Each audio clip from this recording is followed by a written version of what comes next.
All right, I see people coming in, I believe. Good evening, everyone. Welcome to tonight's summit, Retooling Our World for the Future. As you enter our room, I guess, the Zoom room, please feel free to put in the chat box, where you're calling in from, how your summer's going. What my cat's trying to jump in the screen again. Of course she is. As you're joining us, please let us know where you're joining us from in the chat box. So once again, as people are coming in, welcome to tonight's summit, Retooling Our World for the Future. It's an online organizing panel event brought to you by Jobs Oshawa, and we're really excited to have you here. So I'm just going to wait to get started as more participants enter. And thank you to people who are saying hi from where they're at, where they're joining us from. Feel free if you want to provide any links to any organization you represent or your Twitter handle or Instagram handle, however you'd like to share with folks in there. We welcome that as well. So once again, I'm just going to welcome everyone to tonight's summit, Retooling Our World for the Future. This is our first attempt at an online organizing panel, an event brought to you by the folks at Green Jobs Oshawa. My name is Tiffany Balducci, and I am the president of Durham Region Labor Council in Ontario, and I'll be hosting tonight's conversation. As I said before, we do want to invite you to introduce yourself and your organization in the chat box and continue the conversation in the chat box throughout the event. Tonight we'll begin by hearing from some amazing folks on the organizing work that they're doing across the country and even into the States. And where some of us, I'm from the States originally, happy to be in Canada, but also happy to hear about the organizing that's going on in the States. After that, we'll have an opportunity for questions and the beginning of a strategic discussion of where do we go from here, because we'll have so many people here from all over Canada and beyond. So it'll be great to see once we get everyone together, what's next. So once we get into the more participatory part of our evening, I will be joined by Herman Rosenfeld to help me co-facilitate that discussion. So we look forward to that as well. So once again, I just want to continue to welcome people to our summit, Retooling Our World for the Future. And I think it looks like most of our participants have joined us. So I will also start by acknowledging that we are coming together tonight from our homes in places all across Canada and beyond. In honoring this ability to gather, we recognize the First Nations, Métis, and Inuit peoples who have inhabited and cared for this land for many millennia. Part of each of our reconciliation efforts compels us to know and understand our colonialist history, the devastating destruction it has caused, and ways it continues to damage the lives of many. During this COVID-19 pandemic, we witness an even clearer view of disparities in our shared space and work diligently each day to ensure prosperity of all peoples. The Truth and Reconciliation Commission's calls to action include acknowledging that the current state of Indigenous health in Canada is a direct result of previous Canadian government policies and making efforts to close gaps in health outcomes. As we discuss industrial policy and its links to health and environmental outcomes this evening, we must remind ourselves that industrial activity in Canada has harmed the health of Indigenous communities and that environmental racism continues to this day. We must demand that a Green New Deal include an end to the targeted pollution of Indigenous and other marginalized communities. We would like to express solidarity with the Mjinun First Nation and Grassy Narrows First Nation and share the links. We're going to share some links in the chat box here in a moment to how we can all support their ongoing struggles to be compensated for the long-term health impacts of industry on their communities and to assert their rights over their land. And thank you, Francesca, for sharing the links and helping us with that land acknowledgement. Once again, welcome to tonight's summit, Retooling Our World for the Future, an online organizing panel and event brought to you by Green Jobs Oshawa. Very excited to see that we have a strong turnout tonight. We're at 82 participants so far. I think that's excellent. I hope you are introducing yourself, and I do see folks introducing themselves in the chat box, and your organizations, community groups, associations, and any unions you belong to or affiliated with. Also, just as a reminder to folks, if for some reason your microphone's not on mute, please do so. And continue to introduce yourself in the chat group. This gives us a better sense of who all has joined our discussion. So feel free to message each other in the group chat. But let's kick it off with a demographic polling question. So James, if you could help us with the first question, launching it, we're gonna get some participation. There we go. So please let us know where you're located, and we'll be able to see as people vote and identify where they're coming from.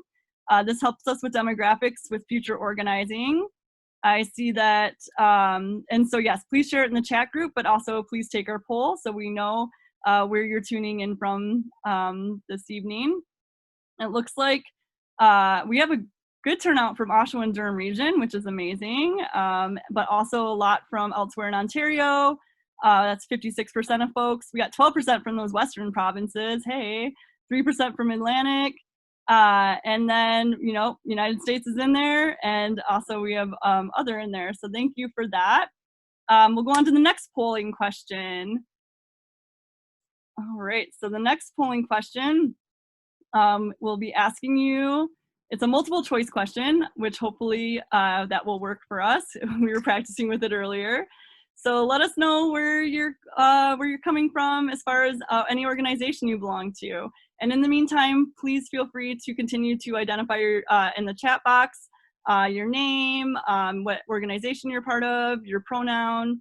And as these come in, we have a good mix, it looks like, of where folks are coming in from. 49% belong to a labor union, 43% are with a climate or environmental organization, 4% sports or recreation club, 9% religious organization, 43% community organization, and 22% other. Feel free to tell us what that is in the chat box as well. So thanks for running those polls for us, James, and the help that is going on in the back end of this technology. We do have a packed evening tonight. We're going to begin with 4 speakers and then have a moment for questions. Please put your questions in the chat as you have them, or use the Q&A. And keep in mind that we want to give people an opportunity to engage, but this is our first time coming together, so we have a limited time to fit it all in. So I'll try to read your question, but if we don't get a chance to get to it, we'll try to answer it in the chat. There will be time for more discussion and participation at the end of tonight as well, which we'll kind of go through that when we get there. So with that being said, let's just get right into it. So our first speaker this evening is Rebecca Keetch. Rebecca is an organizer with Green Jobs Oshawa. She's one of Green Jobs Oshawa's main media spokespeople, and we're very lucky to have the work of Rebecca. And Rebecca is a former worker at the GM plant in Oshawa. And Rebecca, over to you. Thank you, Tiffany. So first, I'd like to welcome and thank all of the speakers and attendees for joining Green Jobs Oshawa in this critical conversation around retooling, public ownership, and conversion as a strategy for the common good. Green Jobs Oshawa joined the conversation when GM announced they were going to cease operations at the Oshawa assembly plant. General Motors had been producing vehicles in Oshawa for just over 100 years. It is a massive facility with an area of approximately 10 million square feet and has produced in excess of 20 million vehicles. At its peak, the plant employed over 22,000 people, and it was one of the most decorated, productive, and efficient plants in North America. When GM announced the closure of the Oshawa facility, there was anger and outrage across Canada, but virtually no political response. The Premier of Ontario, Doug Ford, basically shrugged his shoulders and said, "The ship has already left the dock." And Trudeau promised support for workers, but took no action to keep the plant open. Unifor launched an expansive media campaign, including TV and newspaper ads that shamed GM for leaving Canada after taking a taxpayer bailout, and also called for a boycott of Mexican-made GM vehicles. There were lawn signs, t-shirts, and banner actions. As a result, GM agreed to do limited aftermarket parts production.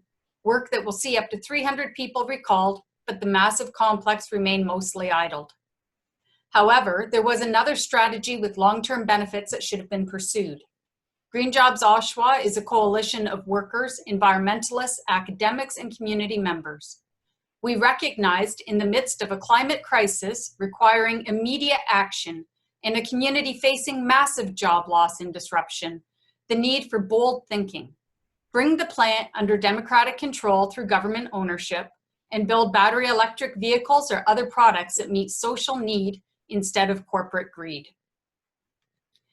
The foundation of this vision is that there is a crisis which requires decisive and bold action on a scale that must be mandated by government. Individuals cannot do this alone. We must recognize that decisions based on corporate profits are not in the best interest of workers, communities, or society. We believe that manufacturing capacity must be protected so that we're able to respond quickly and effectively to any challenges.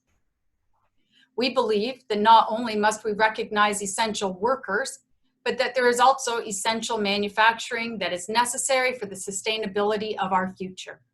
However, that manufacturing cannot be done for profit, which is why we promote a publicly owned Crown corporation that could use the principles of democratic planning and production based on societal need. To bring this vision to life, we commissioned a preliminary feasibility study based on a triple bottom line. Social, environmental, and economic benefits were all considered to make the case that battery electric fleet vehicles anchored in government procurement and publicly owned could be a viable model within 5 years and could reduce CO2 emissions by 400,000 metric tons, create up to 13,000 good jobs, and be self-sufficient. We also launched a website, did media interviews, created a Facebook page, spoke at events, and raised awareness that another way was possible. Our message was covered by mainstream television and daily newspapers. We were asked to speak at a global climate strike in Toronto and participated in events on public ownership, just transitions. There has also been international interest. And then the COVID-19 crisis came, and unsurprisingly, the foundations for our call for government intervention at the GM Oshawa facility became even more relevant and urgent as Canadians quickly became aware of how unprepared we were for this pandemic. Global supply chains vanished and lives have been put at risk and lost due to inadequate personal protective equipment. So Green Jobs Oshawa raised our voice to call on the Prime Minister and the Premier of Ontario to immediately order the production of essential medical equipment and supplies at the mostly vacant Oshawa complex. There are examples of auto and part suppliers pivoting production in a matter of days and weeks across the world, including plants in Warren, Michigan and Kokomo, Indiana, where GM quickly started production of ventilators and masks when faced with the threat of government orders. On April 24th, it was announced that GM would be producing 10 million masks over 10 months at its Oshawa plant. But it is not enough. Despite the production of N95 masks at GM Michigan's plant, only level 1 masks are produced in Oshawa. Despite millions of square feet of manufacturing space, only 30,000 square feet is being used. And despite having hundreds of workers awaiting recall to GM and thousands more in the community unemployed, only 50 to 60 workers are recalled. In the light of desperate need, this is not enough, and Green Jobs Oshawa has continued to call for more, in particular, the manufacturing of N95 masks at the Oshawa facility. Many people and organizations across Canada have stood up for Canada and frontline workers by also calling on the government and GM to build more in Oshawa. Although we say that the 10-month contract to produce level 1 masks in Oshawa is not enough, it is very significant. It illustrates that it is possible to quickly convert manufacturing capacity to address social need instead of profit when there is political will. It is a concrete example of what can be done. A barrier we have faced converting the Oshawa plant and bringing it under public ownership is the promotion of privatization and demonization of public ownership. I think this quote sums up the challenges we have to overcome. We have had 40 years of ceaseless assault on the collective. With the government treated as overhead, unions as an inflation driver, taxes as a burden or punishment, and false promises that a so-called flexible labor market and ever lower taxes would yield growth that would trickle down to the many. We have to change this narrative. Another crucial barrier is that we were not able to mobilize the auto and supplier workers faced with the loss of their jobs to support this idea to the scale needed. To help make sense of this, we need to consider the backdrop to the closure and the experience of the workers leading up to it. In 2009, GM of Canada received almost $11 billion in government assistance to keep the corporation afloat. The company and the Canadian government demanded major concessions from workers to secure the bailout money. While GM rapidly returned to profitability and made billions of dollars in profit, workers did not regain any of their losses and in fact continued losing ground. The attacks on workers were relentless. Two-tiered wages with a 10-year grow-in, virtually no wage increases in over a decade, the elimination of the defined benefit pension for new workers, the massively expanded use of temporary workers, and the outsourcing of jobs, to name a few. The constant threat of closure had hung over the Oshawa facility for years. In the face of all these challenges, there was virtually no organized fight back from the union. In light of this, it is not surprising that the workforce was demoralized, fearful, hopeless, and angry. Workers were badly divided with many competing interests and no unified vision for the community. They were stuck in a defensive position instead of being ready to mount a fight for a different model when the opportunity arose. There was no groundwork of organized resistance for us to rely on in reaching out to workers. We cannot wait until a crisis in the workplace is upon us to mobilize, and we cannot wait until people are faced with the loss of their livelihood and ability to feed their families to try to convince them we need to do things differently. The loss of auto jobs in Canada and the climate crisis have been worsening for decades. We see this coming and must take a proactive approach to address these challenges. But this conversation is about much more than just Oshawa and much more than just manufacturing. This is about every community in Canada, and we need to consider not only manufacturing, but also transitioning the energy sector, protecting food production, and providing that the basic needs of all Canadians are met, so not only do we survive, but thrive. The question of conversion and public ownership must be a key part of the strategic discussion of implementing a just transition and a Green New Deal. A just transition encompasses environmental, social, and economic justice while creating a sustainable future. Intention, commitment, planning, and funding are essential for successful conversion strategies. The labor movement and the environmental movement must work together to demand the government take responsibility to achieve these objectives. Unions must start organizing around the transformation and transition of our workplaces. What people hope for is entirely created by what they think is possible, and we need people to start thinking big and fighting for it. Unions should be creating conversion committees to ask the questions of what can we do? What should we do? What do we want to do? We need to have fresh ideas and broad perspectives as to what is possible. A fantastic example of this is CUPE's plan called Delivering Community Power. What could responsible government action look like? A national conversion agency could be created that would be dedicated to looking at conversion opportunities across sectors, procurement needs, and opportunities. Regional engineering hubs could be created to develop technology and insist in creating the tools we need for the future. Innovation for the common good rather than in support of business competitiveness. It is dangerous, as this pandemic has demonstrated, to not be self-reliant for the necessities that meet the basic health and safety needs of our population. Government capacity could be transformed to look after people instead of corporations. We need our government to abandon the notion that profitable corporations mean secure communities. Wealthy corporations do not mean healthy communities. We need to change our stance from defensive and simply responding to the never-ending attacks to actively pursuing our vision for a better world. We must become adaptable and ferociously organized. We cannot leave our future in the hands of corporations and their interests. Thank you. Thank you, Rebecca. And I see when we get to the question period that there's already a question in the Q&A box for you. So thank you so much for that and the work that you've done. And congratulations on the victory, or the slice of the pie of getting some PPE made in Oshawa, but so much more desperately needed. Next up, we have Michael Hurley, who is the president of the Ontario Council of Hospital Unions and also first vice president of CUPE Ontario.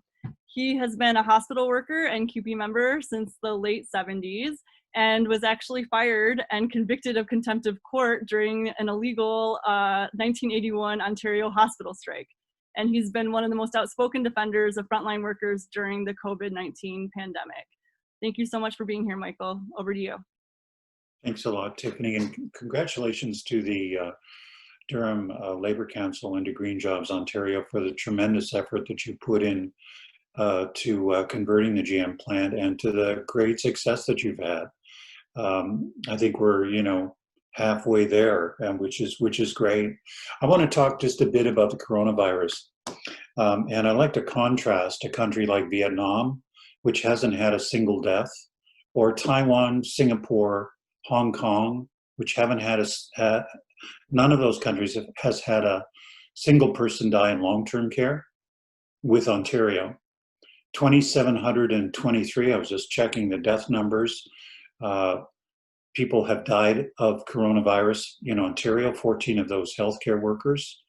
And the great majority of those people who died in long-term care, and the great majority of those people died in for-profit long-term care. 3/4 of them died in for-profit long-term care facilities, companies that took $1.5 billion in profits out of the Ontario long-term care facilities in March, just as the virus was beginning to hit its stride. So, from the perspective of the healthcare workers, what does Ontario not have in common with a place like China or other Asian countries? Well, Ontario doesn't believe, or at least its official position is that the coronavirus is airborne outside of certain aerosolizing procedures, and so it prevents its healthcare workers from having access to the kind of protective equipment which is needed to protect them against airborne viruses. In China, the Chinese workforce had 20% of all cases in Wuhan at the beginning were healthcare workers. The Chinese knew that was not sustainable, and they revised their precautions for their workforce. They upped them to actually Ebola precautions, and they're very proud of the fact that since they did that, they recruited 42,000 healthcare workers to work in Wuhan, and only one got coronavirus. Contrast that with Ontario, 6,220 as of today, official numbers, which are repressed, of course, have caught coronavirus at work and 14 have died. They don't have access to the kind of equipment they need, even though this virus's sister, SARS-1, struck the workforce 20 years ago. And there was a royal commission about deaths that occurred at that time, a stockpile created which was allowed to expire, and a number of recommendations this government has ignored. So part of the problem healthcare workers have in Ontario is a supply shortage of the N95 mask.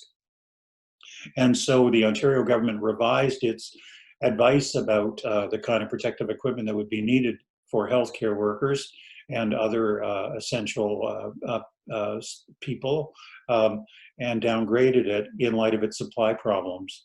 It didn't have enough, and by the time it realized it didn't have enough, it was competing in a worldwide market where China was diverting to its own production, all of its own production to its own domestic needs, and so was the United States, the two biggest manufacturers, and that left many with no domestic manufacture, like Ontario and Canada, practically speaking, and thus the workforce largely unprotected, particularly the people working in congregate living environments where the virus has taken the greatest toll, like in long-term care settings. And it's in that respect that it's so important to look at the efforts around Green Jobs Oshawa, because you know, it made so much sense. Here was a company that had, of course, the United States had told 3M and other companies that they were not to send their products of protective equipment north or outside of its borders. But here was a company that had NIOSH approval for a mask, had the patents, had the intellectual and millwright experience and skilled labor force, and was making the mask in Warren, Michigan, only 300 or 400 kilometers from the old Oshawa plant. So here was a success story born to be, you would think. But for some reason, the Ontario government, which only last week extended the suspension of all of the collective agreement rights for all healthcare workers, people working in developmental disabilities, and all wastewater workers for a period of another year or two. So this is a government quite capable of authoritative action. It's issued quite a number of directives, broad, sweeping directives. It's exercised its emergency powers with great authority, but it would not order General Motors to make the N95 mask in Oshawa. And we have to ask ourselves, well, why is that? And I believe that's because General Motors didn't want to. General Motors didn't want to, probably because the N95 mask wasn't as profitable to make as a surgical mask. The surgical masks have a broad application. I mean, anybody can wear one to a grocery store, but the N95 mask is a rather specialized respirator that's usually worn in a healthcare environment. And probably they saw the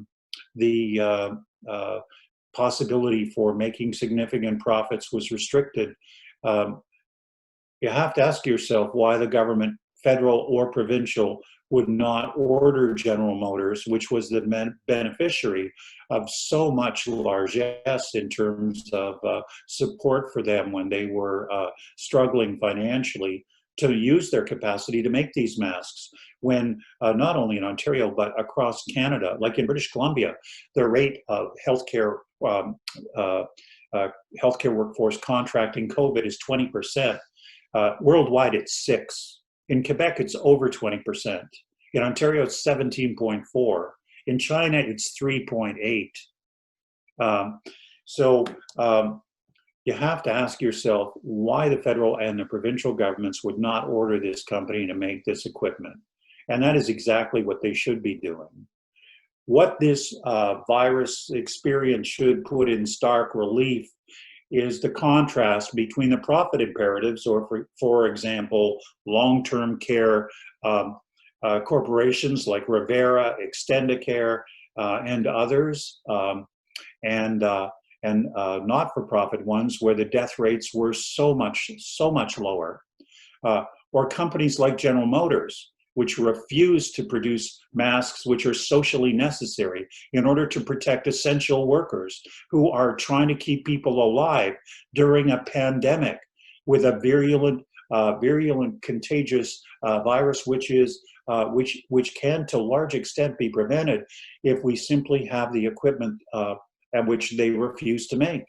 They refuse to make, although they're making it in the United States, possibly because they don't want to expand their operations in Canada, possibly because it's not profitable. But for whatever reason, that shouldn't be up to them, should it? That should be something that society demands a company like General Motors do.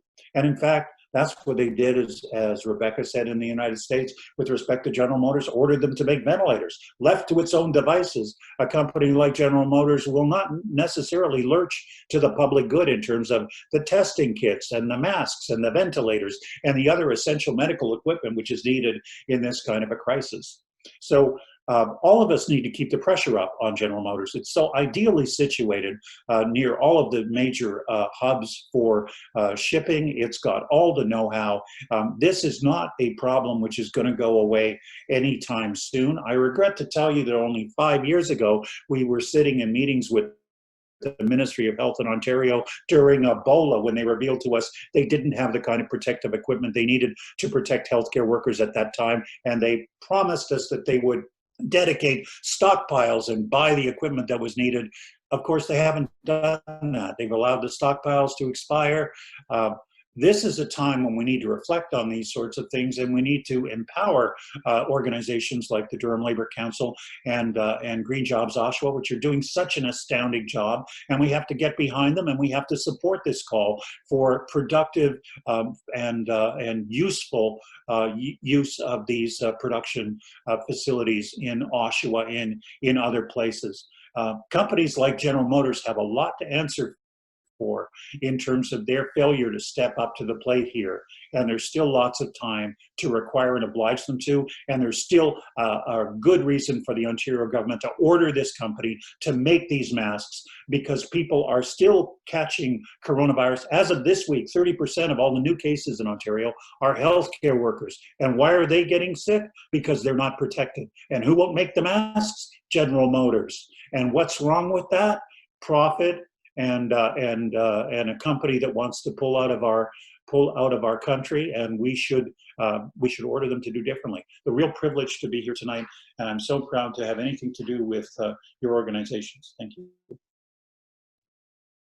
Thank you so much, Michael, and thank you for letting us know those much needed statistics, and we will definitely be helping support our frontline workers every step of the way and continuing to push for this. And thank you so much for that. And I do see there are some questions also for you that we'll get to here in a moment after our next speakers. We'll get some questions after our next speakers. So it's my pleasure now to introduce our next two speakers, Christopher Wilson, who is the first Vice President of the Coalition of Black Trade Unionists, Ontario, Canada chapter, and also a co-investigator along with Jawara Gairey in the Environmental Racism Research Project.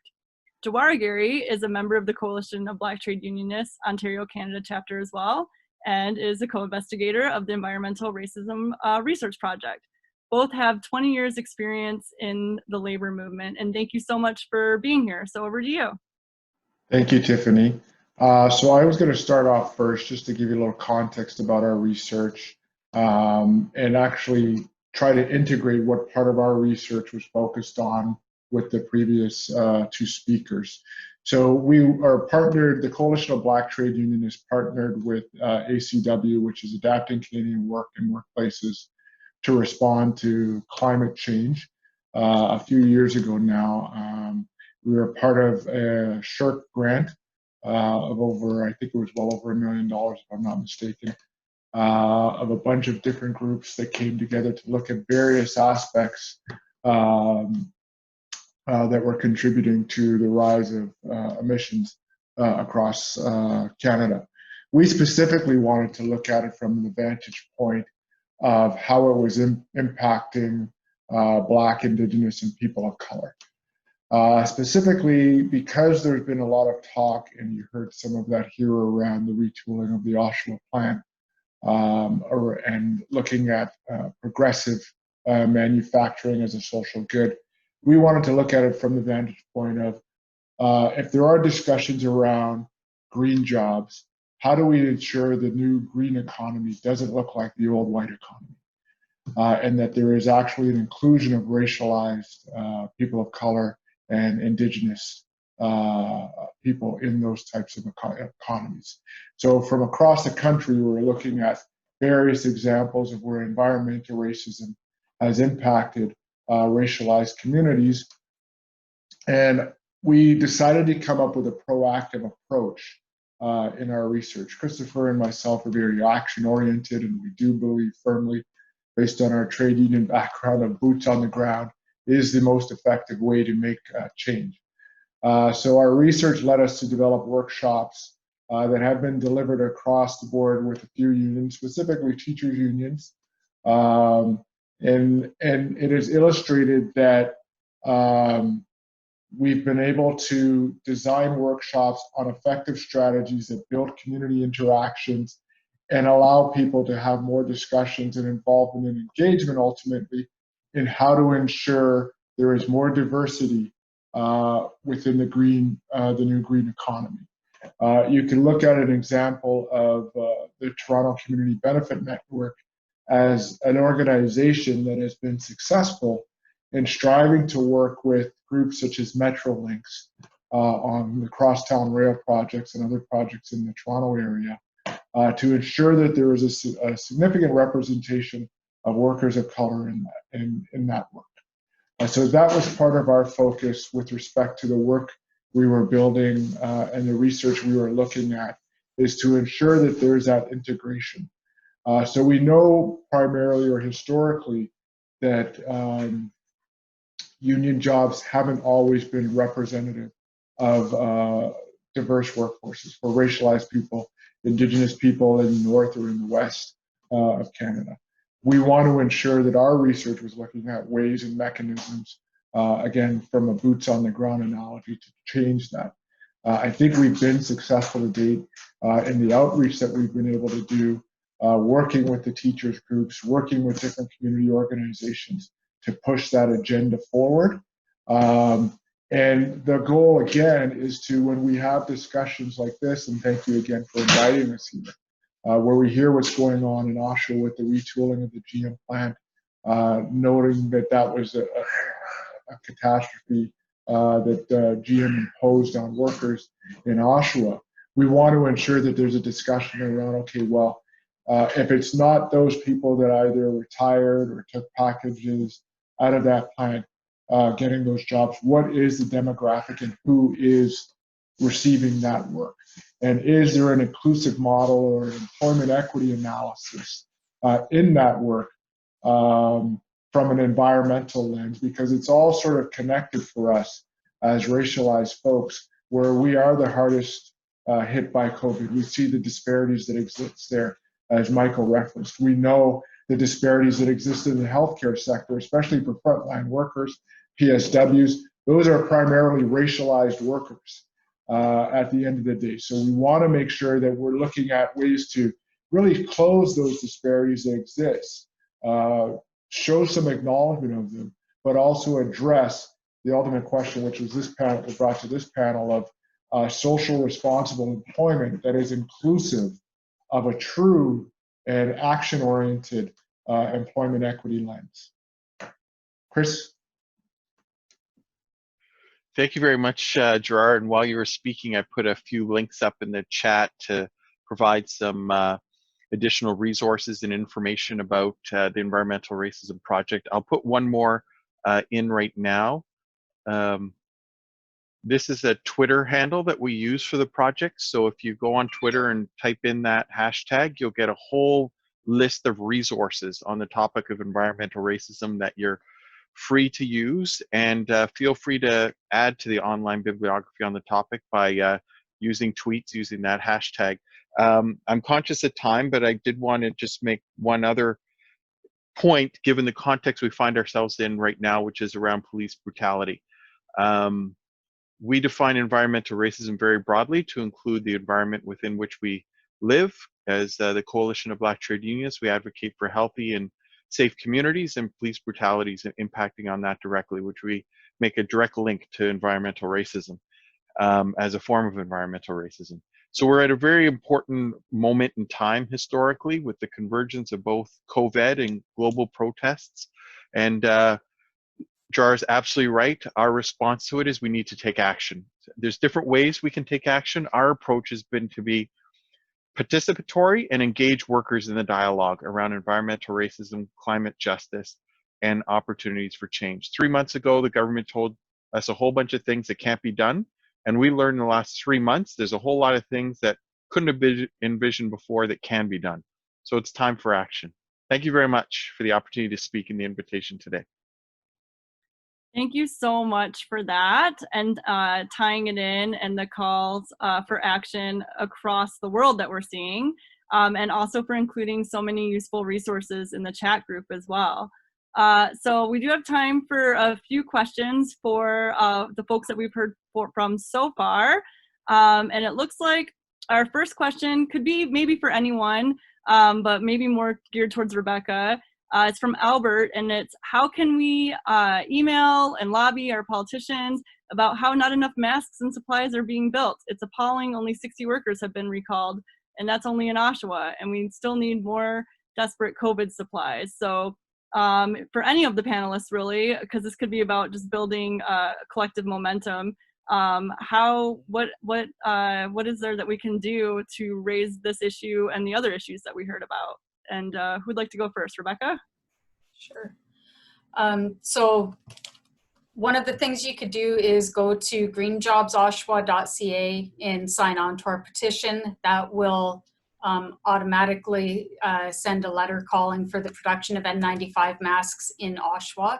It's also really powerful, though, if you're able to find out what your email address is of your own politicians locally and contact them yourself. It doesn't need to be a long, drawn-out email message.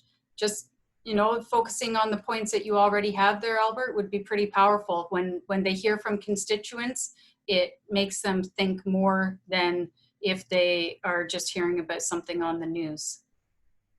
Jennifer French also has a petition for the production of masks. So you could also go to her website, and I believe that that was included as a link in the chat. Thanks, Rebecca. Do any of our other panelists want to weigh in on this? If not, there are some other questions. So thank you, Rebecca. The next question I have, I think, is directed towards Michael. It's from Adeline. Addie, how do for-profit long-term care units differ from other long-term care units, both in their operation and their result? Well, the Toronto Star did a survey of long-term care facilities. It found that municipal homes, which are not-for-profit, had a staffing level 25% higher than the for-profits, and the not-for-profit homes had a 15% higher staffing ratio. So in terms of nursing and personal care, you've got 15 to 25% more staff. The for-profit companies take their profits out of areas like food and cleaning in particular. You see the impact of the cleaning with respect to the numbers of cases in for-profit nursing homes.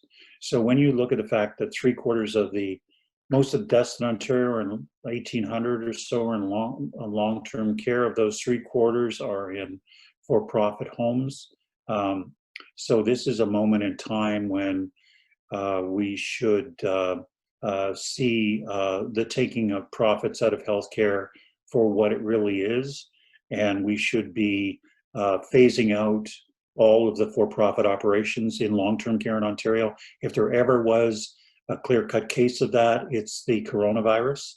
And, you know, I could go on about the studies that show increased mortality rates generally outside of pandemics and morbidity rates, but I think the coronavirus example just puts everything into relief.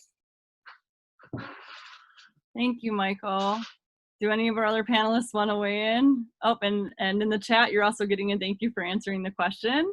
The next, we have a couple questions just generally about kind of asking, you know, would it ever be possible for the general public to get together, or, you know, unions to get together and buy a plant or put the money together for a plant, either GM or where, you know, the factory, to do what is needed? Has any of the panelists ever thought about this, or any suggestions on a strategy around that? Yes, I have thought about this. It is not in the mandate of a union to purchase buildings and create business, right? Unions are there to negotiate for workers on behalf of workers.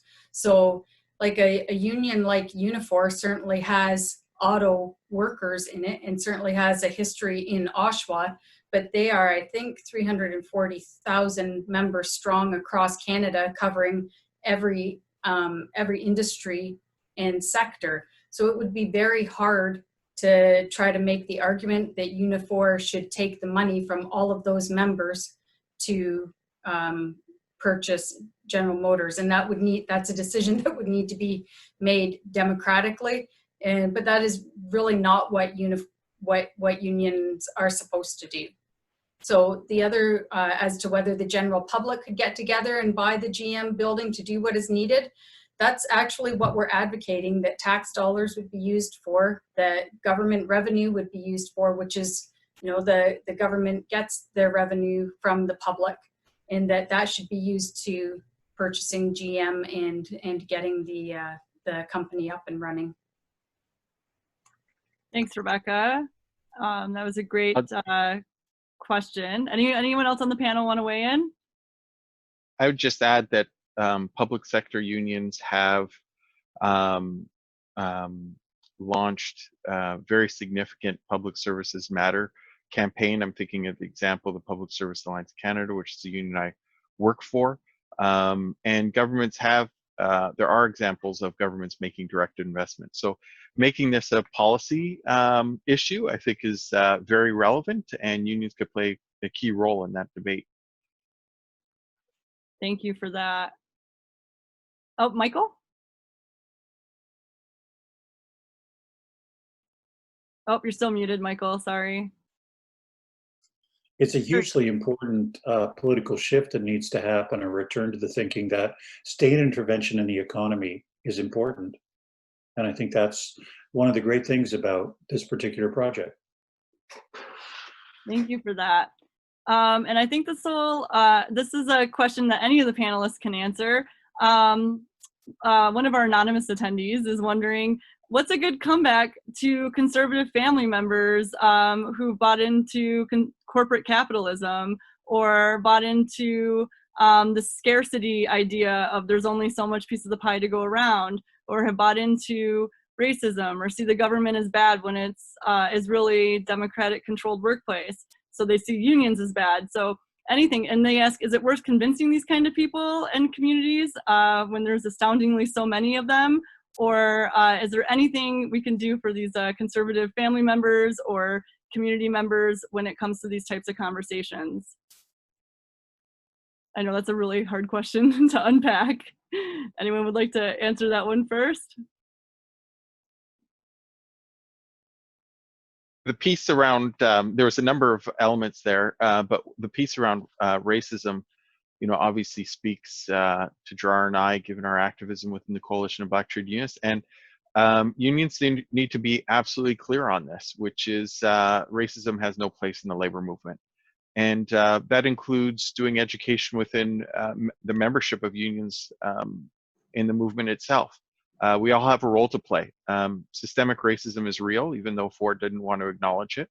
And challenging systemic racism will require our collective action and is a collective responsibility.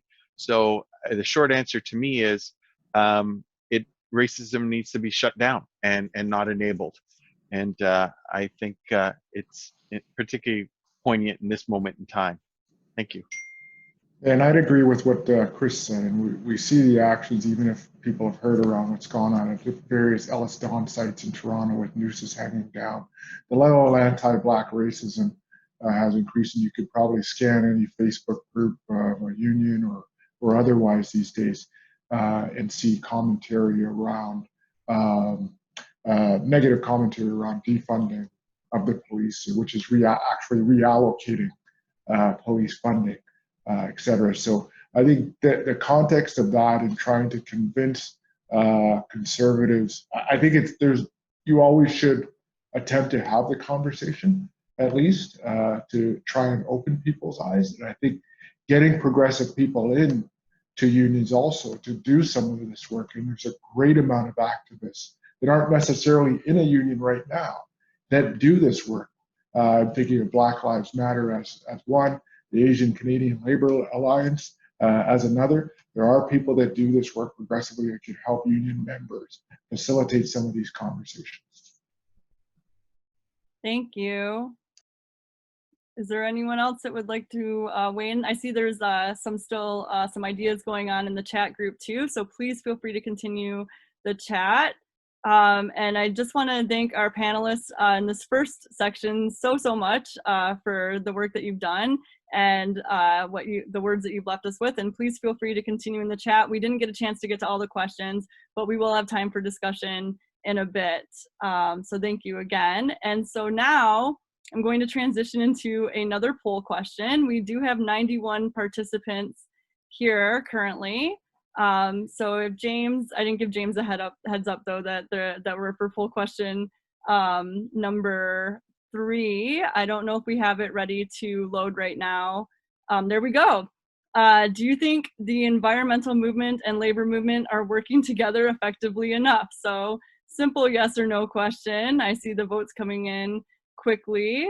And I do want to announce that there's also 20 folks watching it live on Facebook. So hello to the Facebook Live people. And thank you again to everyone participating in the chat group. And it looks like 91% of those today do not think that the environmental movement and labor movement are working together effectively enough. So nope, now it's 90%. But thank you for voting in that poll, and that is why we're here together today to have these conversations.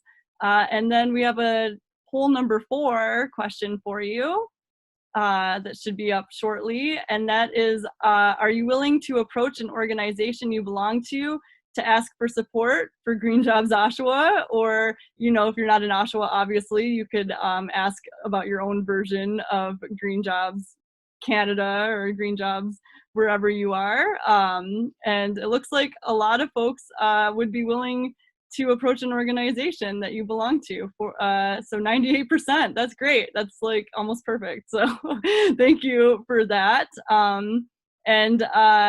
If you want to, please say which organization that you belong to in the chat group. You might have already put it in earlier, but please put it in again so we know we can follow up after this with you, or just, you know, if we want to get more involved with your organization. So please put that in the chat group as well, and continue the conversation there. So now we're going to pivot to speakers in our next chunk of this panel. I'm just looking to see if our first speaker is on. Yeah, I don't see Adam with us. So I think I'm going to circle back. Adam and his partner just had a baby yesterday. So congratulations to them. So that might be why Adam may or may not be here. So and instead, I will start off by welcoming François Geoffroy, who co-founded La Planète s'invite au Parlement, which is The Planet Goes to Parliament, in 2018. And he was a core organizer of Quebec's 27th September strike, huge strike, and is a literature teacher at Collège Montmorency. And thank you so much for being here, Francois. Hi, everyone. So thank you for the invite, really. So what I'm going to talk about is how we planned the big September strike in Montreal from a worker's perspective, because you need to know that that strike was essentially two strikes. There was a big student strike. There were about 250,000 students on strike that day, but also a smaller worker strike. There were 7,500 workers officially on strike. It's in September all across Quebec. That's a lot less, but what I'm going to talk about is the impact, the real impact it had. And I think that it's really promising for future mobilizations and future strikes. So first, the strategy we used to mobilize for the strike in September is we decided to go straight to the local unions. We started 9 months before, in December. We gathered as many union emails as we could on the internet simply, and we sent a call directly to local unions. We tried to have talks with the big federations, but it was a lot more complicated. Of course, we were talking about illegal strikes, and a lot of the big unions did not want to go there. And so that, of course, generated tensions, ongoing tensions. It's really hard to talk about political strikes with the big union federations, but the workers, when we started talking to them directly, they were willing to go there. So during 9 months, we toured the unions all across Quebec. We were invited here and there. Many unions wanted to support us in a way or another, but only a few. 11 of them went so far as striking. What is interesting to know is that these 11 unions, these 7,500 workers, had a cascading effect. On September the 27th, basically the whole education system shut down. These were mostly union in the education sectors. And what happened is that, of course, the bosses did not want to seem to be against the environment. They wanted to look green. So most of them ended up officially supporting the strike. That's a thing that never happened before, and that's a thing that helped bring the environmental movement further in Quebec. Many unions also supported us without striking. Many workers asked their employer for a day off. That liberated workers, that liberated teachers, but mostly workers all across the public sector. Small businesses also decided to close, etc., etc. So these 11 unions that went on strike were a major factor to explain the size of what happened in Montreal on September the 27th. And that's very interesting, very encouraging for future mobilization, because we know that if 11 unions had that kind of effect, we can aim for more in the future. So, of course, about future mobilizations, future strikes, right now it's hard to plan. We had plans, of course. We had plans for other strikes. We are working closely with the student movement.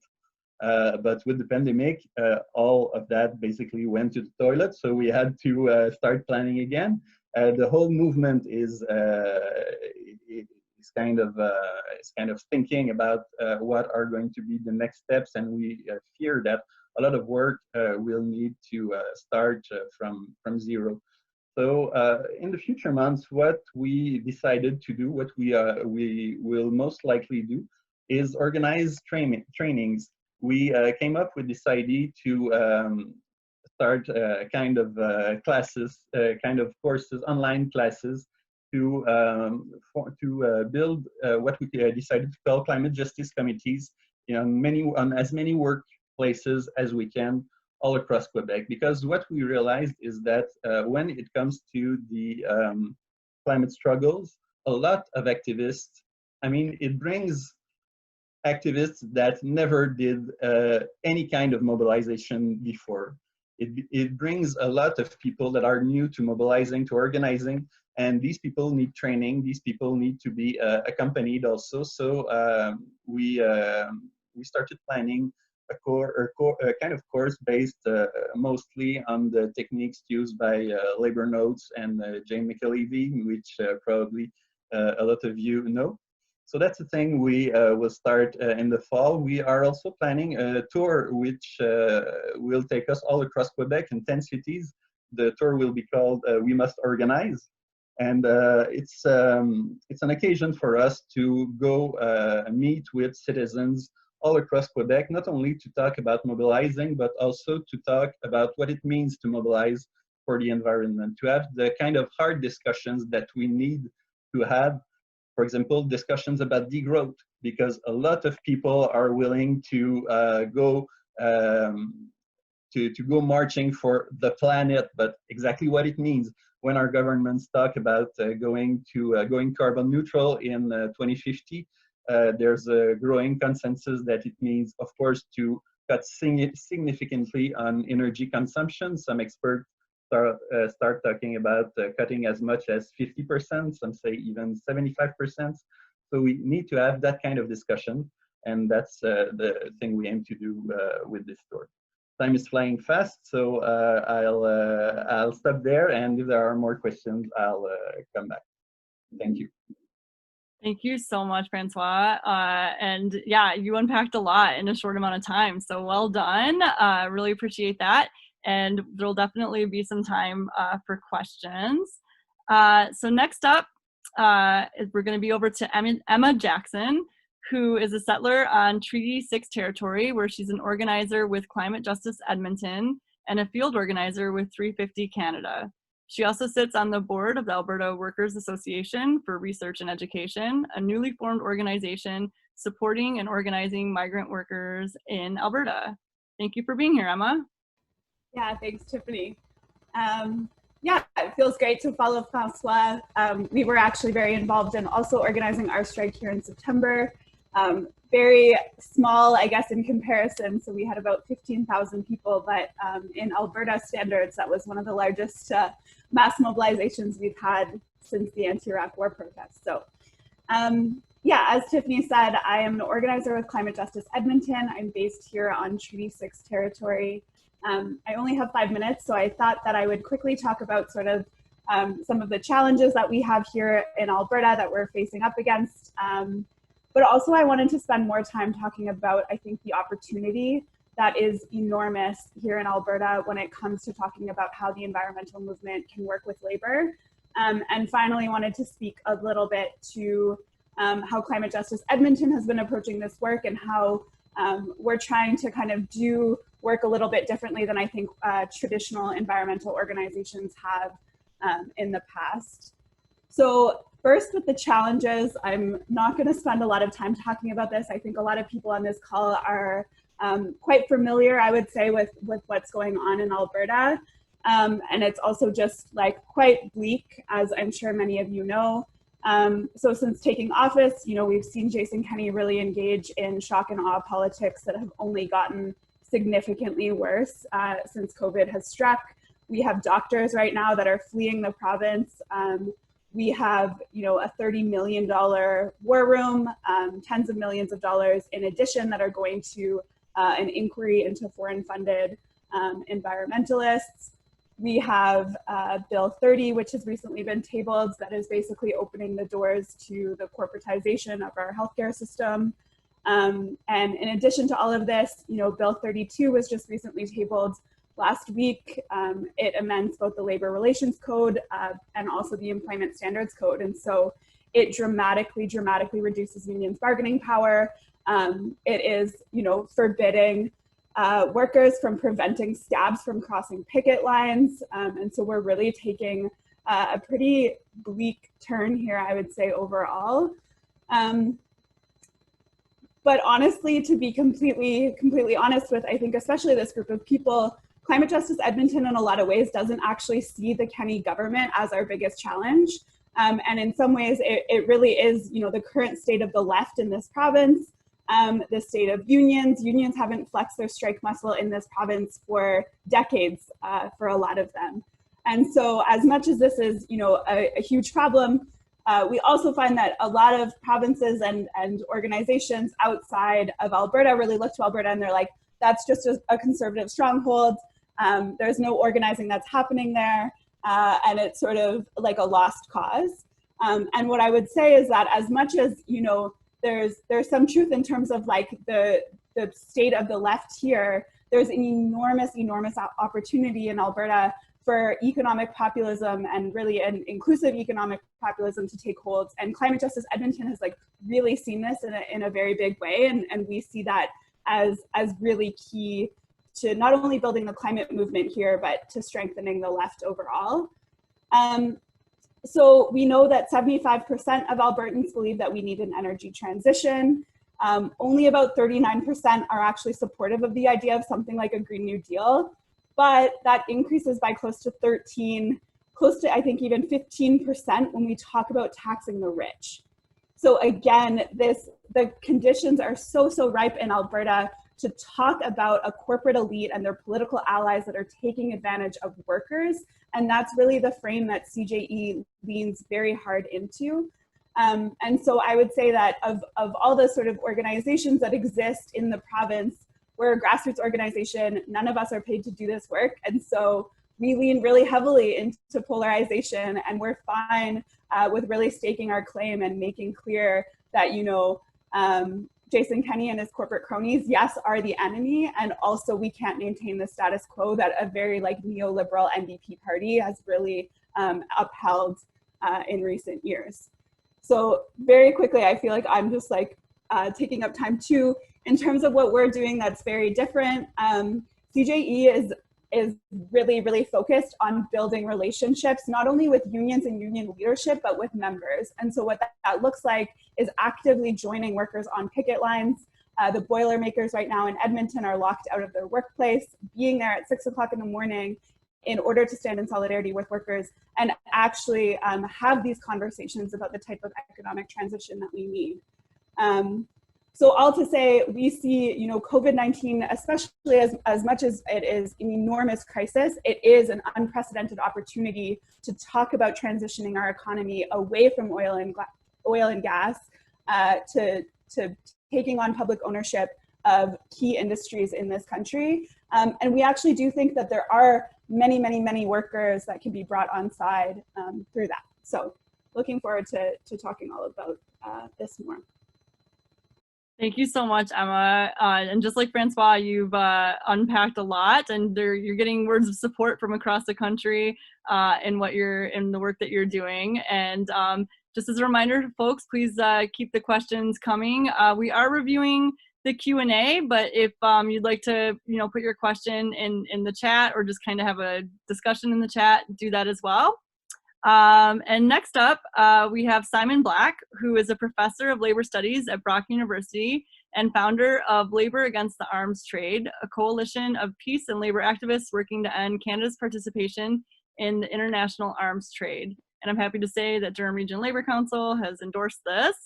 LAAT organizes for arms conversion and a just transition for arms industry workers. And I also have Simon's Twitter @_Simon Black or @LAAT Canada. So if you'd like to follow them on Twitter, you can do that as well. And over to you, Simon. Thank you, Tiffany, and thank you, Green Jobs Oshawa. As Tiffany mentioned, Labor Against the Arms Trade is a coalition of peace and labor activists working to end Canada's participation in the international arms trade. And we're organizing for arms conversion and a just transition. So arms conversion, the conversion of arms manufacturing capacities for green, peaceful, socially useful production. We want to see a shift of resources from arms to green technologies, renewable energy technology, high-speed rail, to create more and better jobs and a safer world for all.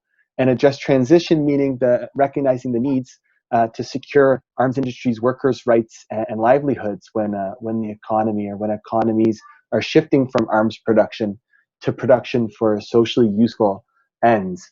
We were founded last summer, and our work thus far has focused on Canadian arms exports to Saudi Arabia, including a $15 billion deal which sees light armored vehicles which are manufactured at General Dynamics Land Systems Canada in London, Ontario, shipped to one of the world's worst countries for human rights, for women's rights, for workers' rights, a country, Saudi Arabia, that has led a military intervention in Yemen, which has brought about the world's, according to the United Nations, the world's largest humanitarian crisis.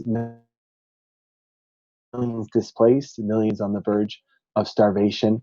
The airstrike killed at least 10 civilians, including 6 children and 2 women.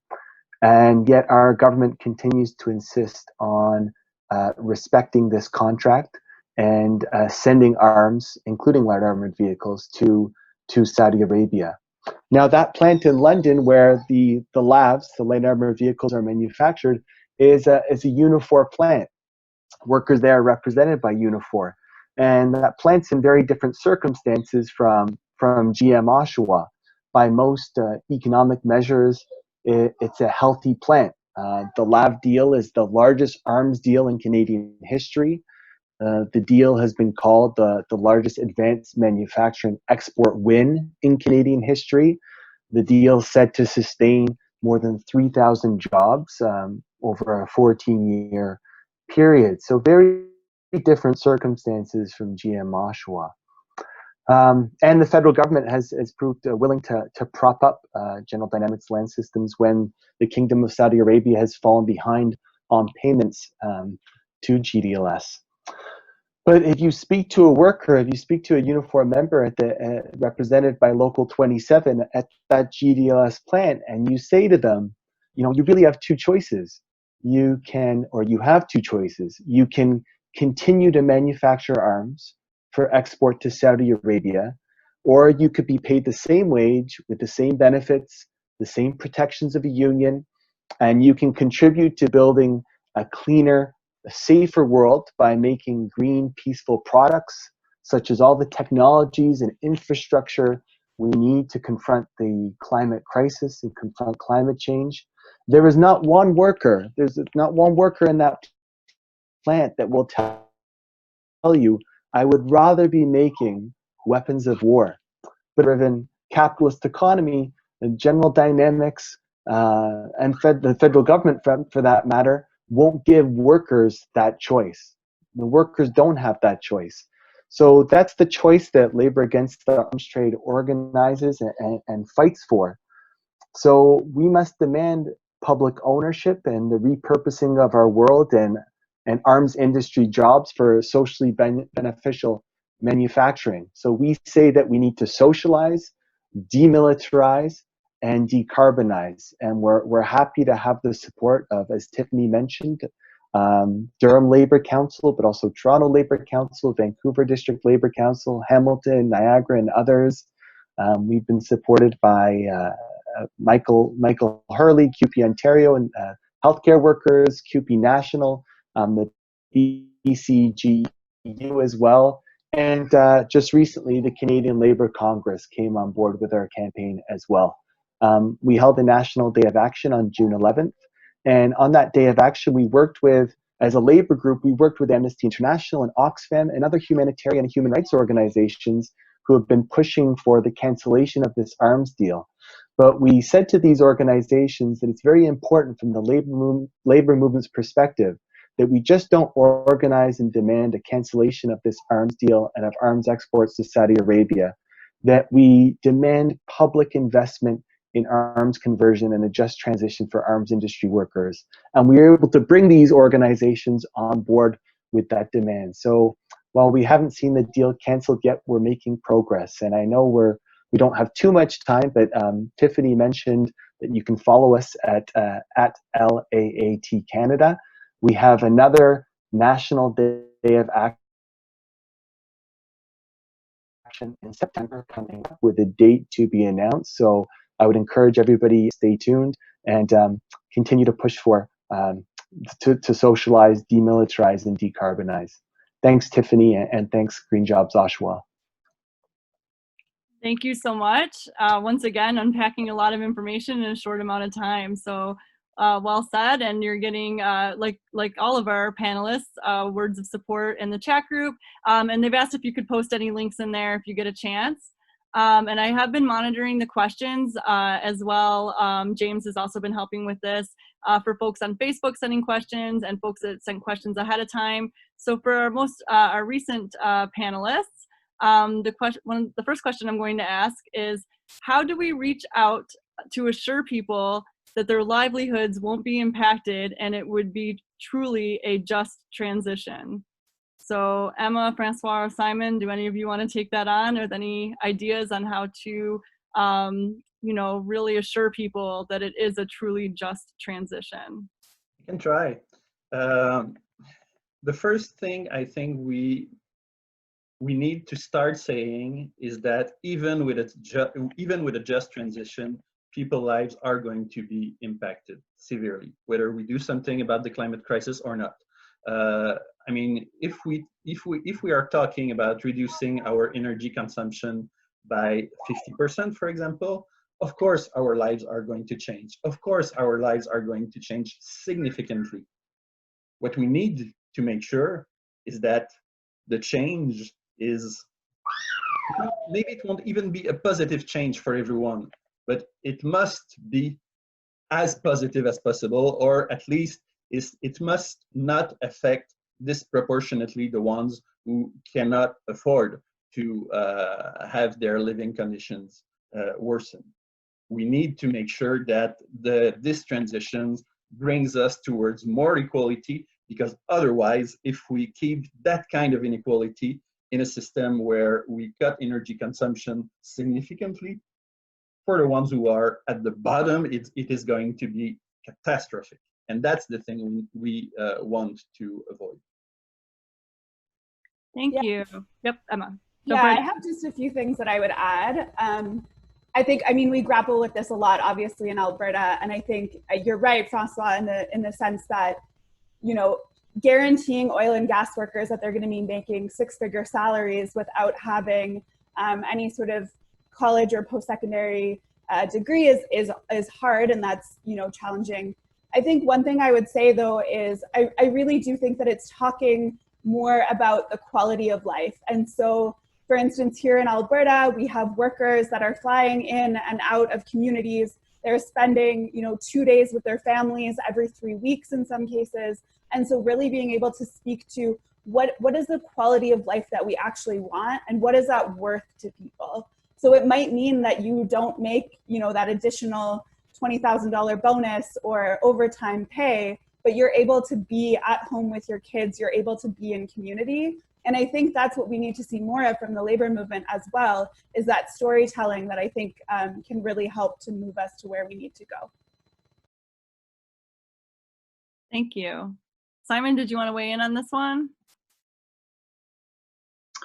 Yeah, I would just say when it comes to a just transition, we can't fool workers. You can't try to pull the wool over workers' eyes.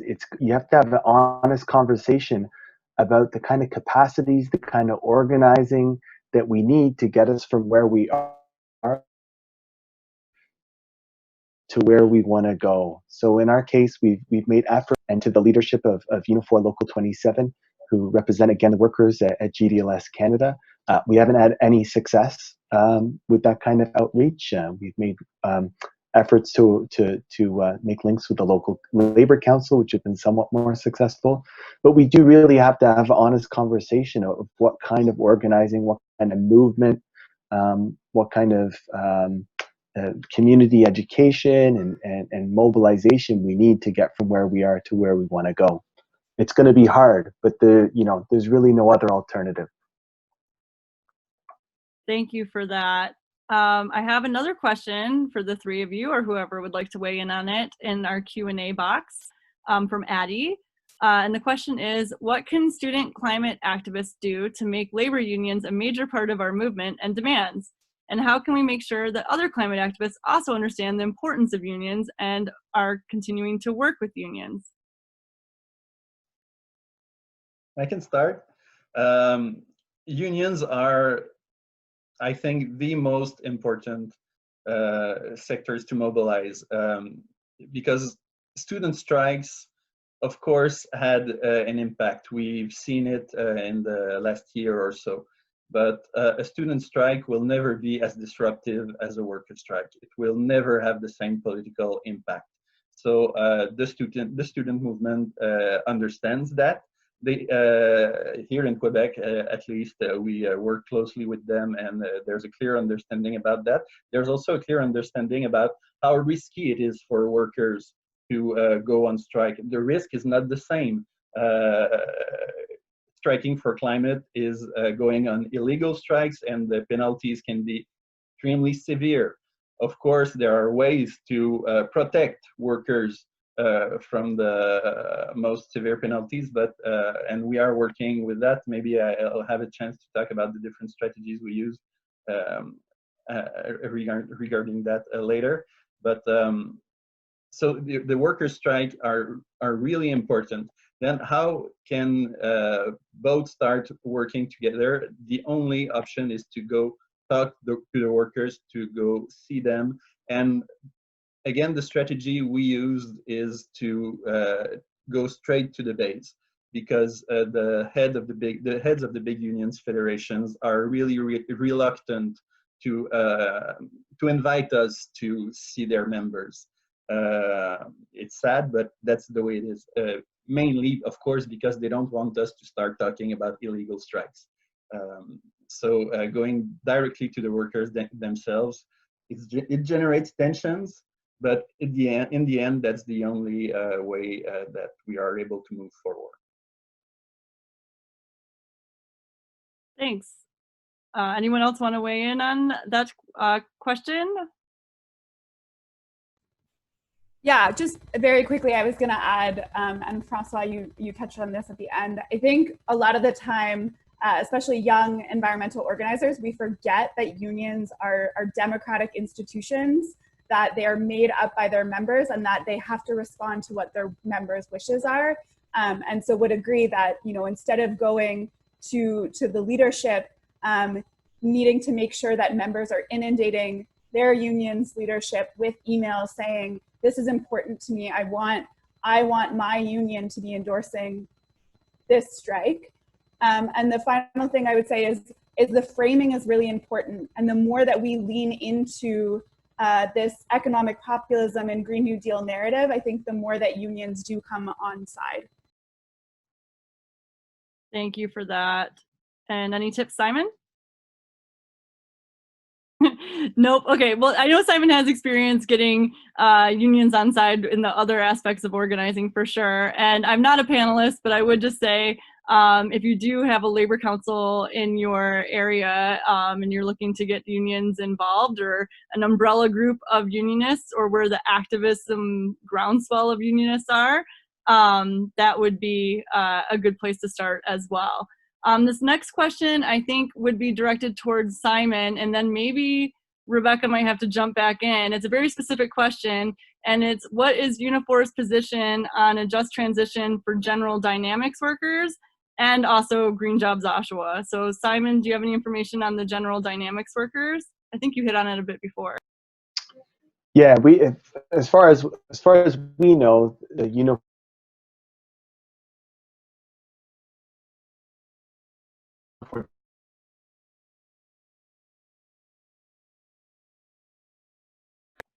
Is Simon frozen for other people? Okay, maybe while Simon's frozen, I don't know, Rebecca, you can come back from the previous, I'm kind of putting you on the spot. Rebecca, would you be comfortable talking about Unifor's position on Green Jobs Oshawa? Sure. Unifor has not actively supported Green Jobs Oshawa. The local union has been mandated to support Green Jobs Oshawa by the Retirees Chapter and the membership. They passed resolutions supporting us, and they have helped us as we've asked. But the national union hasn't taken any position, as far as I know, to support us. The national union fought for the aftermarket's part production jobs in GM, and they fought for retirement packages for workers that were leaving and incentives for workers that were leaving. We are still trying to work with them to get them on board with this, but it's been a very frustrating situation to be in, where we think we have such a powerful and great idea, and they are resistant to hopping on board with the full strength that they could bring to a campaign like this. Thank you for that. And Simon, I don't know if you're still frozen, but we didn't quite get your whole answer before. Oh, sorry. Am I frozen now? Or okay? Oh, you're good. Yeah, I'm good. Oh, no, just kidding. You're frozen again. Simon, if you find you keep having connection issues, you can turn off your video. That should help. All right. Simon's totally frozen, like the funniest position too. Well, that's technology, folks. You never know what's going to happen on these, so that's always exciting. Oh, so Simon, if you turn off your video, I think you could answer this. But I do want to note that there is some discussion still going on in the chat, that there's a difference between unions signing on to big statements of just transition and actually supporting movements to nationalize facilities and fundamentally transform what they do, how they are organized, and the role of workers. And I think that's really well said by Herman there. Okay, Simon, your video is gone, so maybe we can hear your voice. Any last words from you? No, we just that we haven't heard from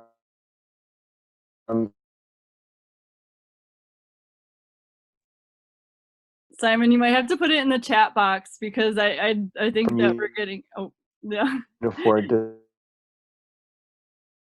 Yeah, I think we'll ask you to put that in the chat box, that answer, because I know people are looking for that answer, and I'm so sorry about the technical difficulties there.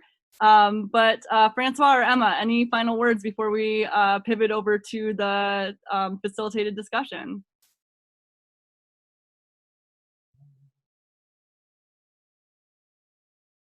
So okay for me. You're good? All right, Emma, you're good? All right, great. So now, thank you so much again to our panelists, and they'll stay around for the discussion, I'm sure. So now this is a part where we're kind of experimental with. We want to kind of hear from people. So in the chat box, Herman and I can either read out loud what you're saying, or I do see some people have been raising their hands, but it's actually easier for us if you say, I have a comment, and then we can try to call on you and James can unmute you and we can hear your voice. But we just want to remind people to be mindful of the time. If you have questions, feel free to ask them like amongst the group. And I'm actually going to start off with a big question for everyone that's here, all 74 participants that we have left, to feel free to have a discussion on either in the chat box or let me like type in there if you'd like your voice to be heard, and we'll work on calling on you. So the first question is, you know, we've heard that there are differences between unions just like signing on and doing a blanket statement and these movements happening, or, you know, just like kind of asking your politician to do a petition, which is amazing that they do that and we're so thankful for it. But how do we get beyond that next step? And what are the barriers to doing this organizing? What are barriers that people have faced in their own lived experience when, you know, organizing between environmental and unions? And please feel free to jump in the chat. This question is for all the participants, anyone here, anyone that hasn't had a chance to talk yet. I'm not seeing typing going ahead yet. So if any of our panelists want to jump in and say what are the barriers, please feel free. Yeah, our role isn't to argue with you, it's to get you to write down what you say so that you can have your comments. That's right. What I could say is that I'll go back to degrowth again. I think it's a really big issue that that stands in the way of having a clear and profound discussion. I know that here in Quebec, at least, the major unions are talking about just transition, but when it comes to degrowth, they are really reluctant to talk about that subject with the workers, because of course it tends to be interpreted as, are you telling me my job is going to get cut? Are you telling me my wages are going to go down? Is that what degrowth is? That's not why I'm paying my union dues. So of course, talking about degrowth in a union perspective is very, very hard. The unions tend to be reluctant. So that's why citizens movement needs to force that discussion in other contexts. If we're lucky enough to have unions invite us to have that kind of discussion, it can be an opportunity. The whole tour we have planned is precisely to talk about issues like that. Yeah. I could sorry, Chris. sorry. No, go ahead, Emma. Perfect. Great. This is great.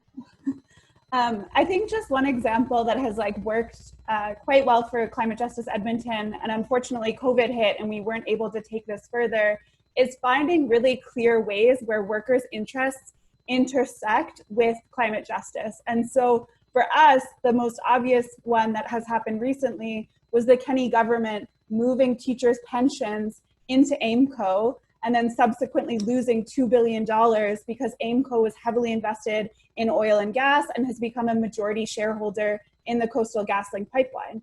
For the most part, a lot of teachers in Alberta, you know, don't really care that much about the Coastal GasLink pipeline. They want to see it built. But when their money was being lost and then when their pensions were taken from them, that is a point of intersection that we can organize them around to make clear that we need to transition away from oil and gas and that you have a personal stake in it. And I think when we can find those points of overlap, that's when we have the most power, I think, to win. Can I speak to this question too? Definitely. On the question of barriers, terminology that we've used within the research grant around just transition is reactive just transition and proactive just transition. And what's referenced by that is unions tend to be very reactive when it comes to change of this nature in terms of institutionally protecting collective agreement rights, seniority rights, trying to mitigate impact of any shifts in the economy, and that's understandable. That's a key role that unions play. But by the same token, another important role that unions need to play is being proactively just transition, looking at ways that unions can be proactive in terms of creating opportunities for employment as we transition to a green economy. And what do I mean by that in concrete terms? So one example that Jar referenced earlier during our presentation was like a community benefit agreement. So when we're creating construction jobs for quote unquote green jobs, whether it be transportation like Metro Links or other quote unquote green jobs, integrating employment equity directly into that hiring process is an example of linking both the transition to a green economy and also employment equity processes in that process, so that we don't end up with a quote unquote green economy, which is just as racially stratified as our current economy. Thank you. Just keep in mind also is that there's a significant amount of money going to be invested in infrastructure after COVID-19. We've already seen well over $250 billion invested into keeping the economy afloat. Where is that money going with infrastructure? Who is it going to? I think those are the questions that we need to ask when we're talking about this type of work. And is it going into, or are racialized communities being put into those jobs? Are Indigenous communities being recognized as key people in that work? And that's one of the benefits of these benefit agreements, which there's I believe there's a survey right now for a petition to actually preemptively get the Trudeau government to agree to terms and references of a community benefit network, community benefits agreement for any infrastructure dollars that are coming across Canada.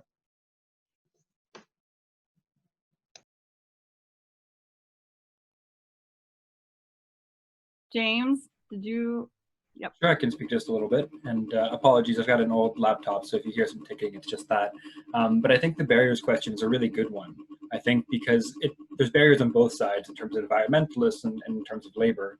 On the environmental side for climate organizers, there's like a lot of the young organizing I see that's really exciting is with climate organizers, but there's just a huge gap between the work they do and their lived experience and connection, and also mine and that too, and connecting that to labor movement. I think we've seen a real decimation in union density, that is the term, like the amount of people actually in unions the last couple of decades, and young workers in particular have been hit hardest among that. So people of my generation, actually very, very few of us are actually in unions, know how to connect to unions, or to reach out and to connect to them, let alone to even know what the landscape is of like, oh, I want to work on connecting with auto workers. I should reach out to Unifor, or I should reach out to my local labor council, or what. A lot of it's very vague and it's hard to understand where to go. And I think that the climate strikes are a really exciting advance in that front, in which we can look at building those bridges between the movements and having some common understanding. And if I was in well, I'm now in the labor movement again, as of like a couple weeks ago, but I think what labor could be doing is taking that and like trying to teach all these young climate strikers about what the power of a strike is, where the idea of it comes from, why do we use that tactic, how do we potentially connect that.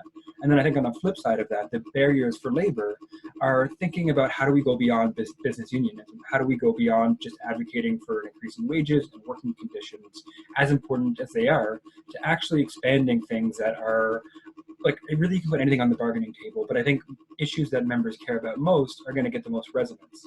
And I think obviously, given the nature of labor laws in Canada, I think something that we need to be talking about is how do we actually push past this sort of very restricted notion of labor laws and what's a permissible strike and what's not, what job action is allowed, what you're allowed to take job action over, to actually take issues around climate. And that's something that I think we do a lot with the LEAP, trying to connect those to overcome both those barriers in environmental and labor world. Thanks, James, to that. And thanks so much to the LEAP for all the help that you've done with organizing around this issue and bringing unions and environmental folks and all of us together. I see that Albert has requested to speak. So while we're unmuting Albert, we just want to once again call on folks to let us know if you have any suggestions, or continue to have the conversation in the chat. And after Albert has something to say, I have another question I can throw out to the whole group. Everyone can participate. I think people are a little shy because this is live and being recorded. But do we have Albert live? Yes. Great to hear Albert. Oh. Sorry. Hello. Sorry, this is like a radio call. That's actually awesome. But anyway, into your response to the answer that was just given earlier about the whole, where was I? About the fact that there's this disconnect between environmental and union organizing. Personally, I actually just recently wrote that, one of my own challenges in any organizing I do is that definitely that, oh my gosh, I can't, sorry, so that, I don't do this enough, obviously, but definitely the disconnect I've noticed with some of the barriers is that I often feel that in my own municipality, a lot of people aren't on my side because, it's definitely an environment where people can't be very open about progressive views. There could be a lot of people, that are just quiet, but, it's very difficult because it often feels like the public is not on your side for some reason, even though you never really know. But definitely the fact that this whole thing about the disconnect between union organizing and environmental organizing, even from the environmental side of what I've done, definitely there are a lot of youth who disagree with their parents on it. And, maybe they could bring something to the family dinner table if they're willing to listen about their side on the how they feel about the environmental movement. But also, like me personally, I'm very lucky that in my whole family, I'm the only one that, that my dad is a former auto worker, and that, I do have that bridging connection to a degree, and that, and of course, I've been a Scarborough resident and an Oshawa resident much younger as well, and definitely I do have that bridge as a young person as well, and that's definitely very interesting because I do know, like, I was joking with a friend earlier that I've known about collective bargaining since kindergarten, JK, because the teachers went on strike on my terrace, so that's definitely great on my behalf. And Thanks, Albert. Albert, just sorry, we just have we have someone else ready to speak, but thank you so much for sharing that and breaking through that barrier, because I see next that we have Francesca has a few things to add to the conversation. So we have Francesca. Oh, you're on, Francesca. You're live, like a radio show. Hi. Yeah, I'm so glad that we're here having this conversation. I feel like it's very relevant to my own story as somebody who has been an environmentalist for most of my life, and I grew up in Oshawa. But even though this is such a strong labor city, I really had no connection to the labor movement at all. And I think that speaks to what we're trying to overcome with the disconnect that existed between environmental groups and labor groups for so long. And I'm really glad to see that there are some Ontario Tech students here who have a startup company called Refined, which is a clean tech initiative. That's something that I've been thinking about as I've been preparing for this call, is the transition that Oshawa is going through is kind of a microcosm for, I think, what's happening on a national scale as well. I look at the messaging that comes from the city, and it's all about how Oshawa is transitioning to being this technological hub with Ontario Tech and having this kind of like cutting edge healthcare tech sector as well. And there's just no mention of how long the history as a manufacturing city and an economic engine and a labor city. There's just no mention of that, and there's kind of just no ideas about how to actually integrate those two things. Instead, it's more that one is replacing the other, and to me that is nonsensical, because there is no technology without manufacturing, and there's no technology without labor. And just to kind of add on to that, I studied economics and environmental studies at U of T. So I spent a lot of time talking to people in what's called environmental finance. And basically these are venture capitalists who are trying to fund the clean tech sector. And I heard from them directly multiple times that there are hundreds and hundreds of amazing ideas that come out of Canadian universities and Canadian scientists every year, technologies that could help us transition to a clean economy and help us address climate change, that simply die on the table because they don't get funding. And the reason for that is that most of the funding for new ideas come from venture capital rather than from the public sector. And so the decisions are driven by profit and risk. And even if something has so much potential, if you simply can't get it to the prototype stage, to the manufacturing stage, if there's simply not enough money being fronted for that, it just doesn't happen. So to me, it's wild that we have Ontario Tech and we have this incubator for clean technology in our city that I hope the refined students will talk about. And then we have this massive manufacturing complex that was famous for being so efficient and effective, and that we haven't really put those two things together as a place, as a ground zero to address the serious crises that we face. So thanks. That's my thing, and I do hope that the refined students will say something. Thank you. Yeah, I think Mackenzie's actually indicated after you recognize them that they're Mackenzie. I think we're going to unmute Mackenzie's microphone, or yeah, unmute Mackenzie to see. And while Mackenzie's being unmuted, I just want to draw attention that I did raise another question in the chat as well about what openings do we have coming out of the COVID-19 pandemic? Are there opportunities? But do we have Mackenzie on the line? Hi, can you hear me? Yeah, we Perfect. Thank you so much. And thank you, Francesca. That was kind of the perfect segue. So my name is Mackenzie. I am a student from Ontario Tech University, and my co-founders are also here. We are all students from Ontario Tech. We went through the Brilliant Moonshot Challenge, which was a competition basically to come up with an idea that will change the world. We came up with refined textile, so we're hoping to remove excess landfill waste by turning single-use disposable containers, such as coffee cups, into textile. And as Francesca said, being a part of a tech-based university, the resources we really have access to, and especially the incubator program, there are some phenomenal ideas coming out of there, but the reality is that not many of them will actually survive to fruition because there really isn't that support. We rely on investors, like you said, VCs, who really just want to see the profit on the bottom line, where they don't see what they will get in return from, you know, funding a company where we can create technology that'll change the entire industry, that will really give back and allow for more manufacturing opportunities in Canada, and really boost our economy and help our community.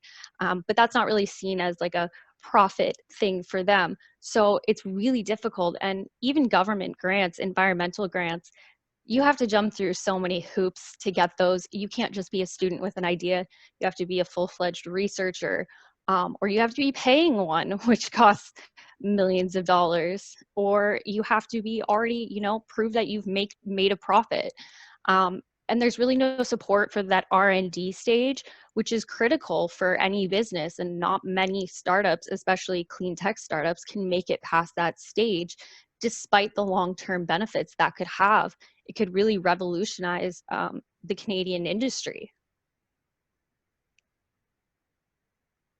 Thank you for that. And apologies, I'm trying to do the chat box and talk at the same time, and so now that means there's typos in the chat box, but that's fine. And so there was another question that was asked, and thank you so much, Mackenzie, and it's so good to virtually meet you. So much, it's so great that there's folks from the Oshawa area on this that we haven't previously talked to. But one of the questions was, are there any opportunities that have come out of the most recent pandemic? And I think Emma wanted to say something to that.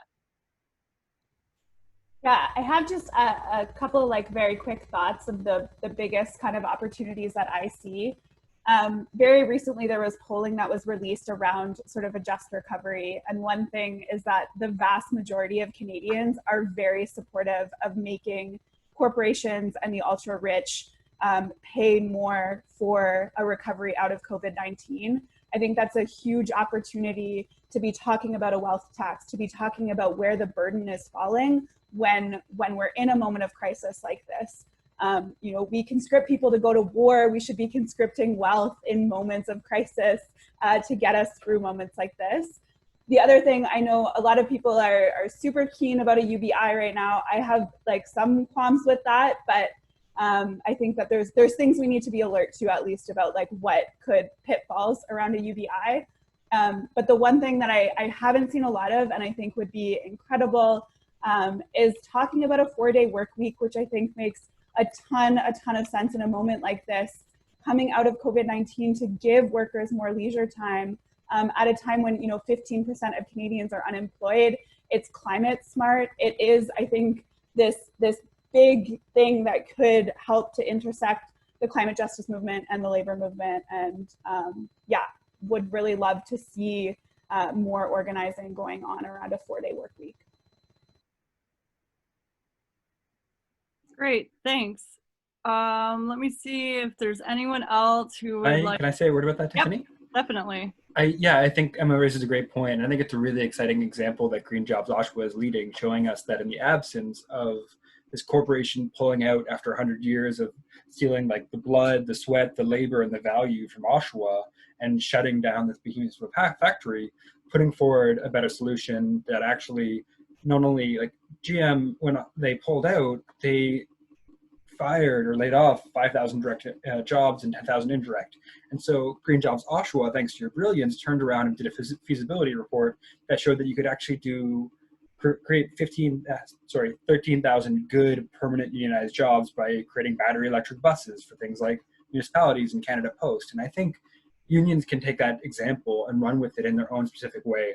And I think like looking in terms of across Canada, right, we see the absence of public bus infrastructure with Greyhound pulling out, with Saskatchewan and other places. And we see the example of like New Flyer, which is one of the best world producers of electric buses, which actually used to be a crown corporation, a provincial crown corporation in Manitoba. There's no reason that we couldn't have a public bus company that is electric and operates across the prairies or in BC, right? Or like further across the leap, we were working with the National Farmers Union right before COVID hit to talk about like, what does a Green New Deal for food look like? How do we actually expand and bring in a broad vision of the world we want, and then advocate for it on the bargaining table and in the streets? And so I encourage people to think about their own union, their own organization, and put some ideas in the chat too. Thank you for that, James. And I see, I just checked people who have their hands up too, so sorry about that, but I see that Ken Luenza has the hand up. So Ken, do we have you on the line? Is your microphone unmuted? My cat's also trying to talk to you right now. Can you hear me? Yes. First of all, congratulations to all the presenters this evening. It's been great. And thank you to Green Jobs Oshawa for initiating tonight's session. But I can't help to emphasize that I think there's tremendous opportunities for us to even think about smaller opportunities where we could be organizing in our own communities and thinking about how we can better collaborate with one another in terms of how we can scale green jobs in our communities. And I think about Francesca and Mackenzie's comments, you know, one, just thinking about some of the social innovation, social enterprise concepts that I think, you know, that can be scaled. I think that there's a lot of exciting work. You know, I come out of the union, obviously the union culture, but I think that there's many different groups and organizations that are doing great work that we need to think about how we can better coordinate and cooperate with in terms of thinking about how we use our human, organizational, technical, financial resources to actually demonstrate concrete examples of what the type of economy is that we're looking for. And the last part I just want to really emphasize is the need to really think about creating new openings of spaces, organizations that'll allow us to actually think about how we can do this work more effectively. And the last part I just want to really emphasize to everybody is that we really need to think about how we organize. For example, I think that there's a lot of great people in society that want to do good things, but they don't know necessarily how to plug in. And I think that we need to organize really around values and just concrete projects just to show people that there's alternatives that exist. So I really hope, lastly, my comments here that coming out of this Green Jobs Oshawa Summit Forum, that it continues and that we can continue to dialogue with one another, but again, bring in more people in groups to think about how we can launch concrete projects. So thank you very much, Tiffany, for hosting this event too, because obviously labor has to play a strong role in thinking about a new economy and a new world that better meets the needs of people, communities, local economies, and the planet. So thank you. Thanks, Ken, for that. Well said, and it's always good to have a Windsor connection as well. I see lots of chat in the group about a need for another meeting, which that is definitely something that we're interested in doing. Maybe something with breakout groups, so smaller groups could have discussion, because maybe such a larger group has been difficult for people to want to speak up.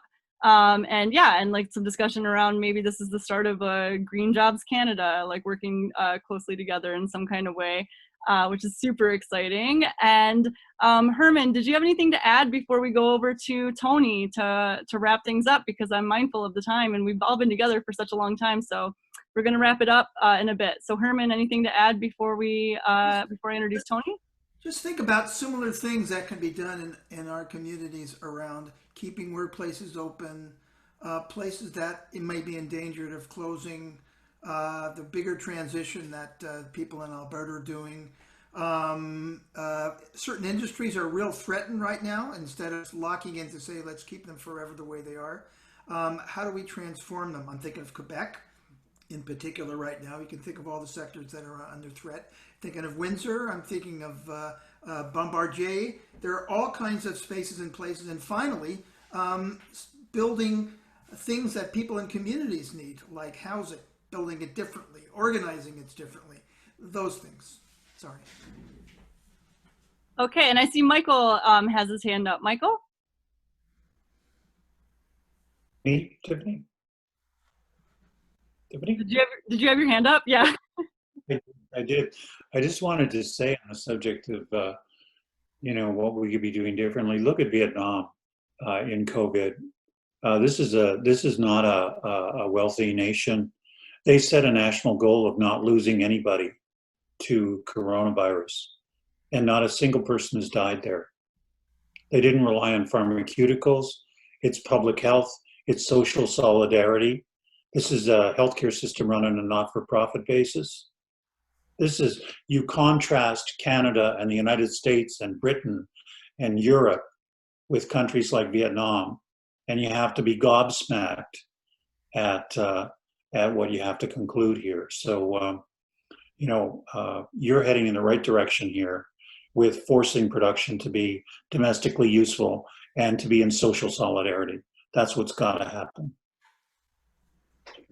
Well said. Thank you, Michael.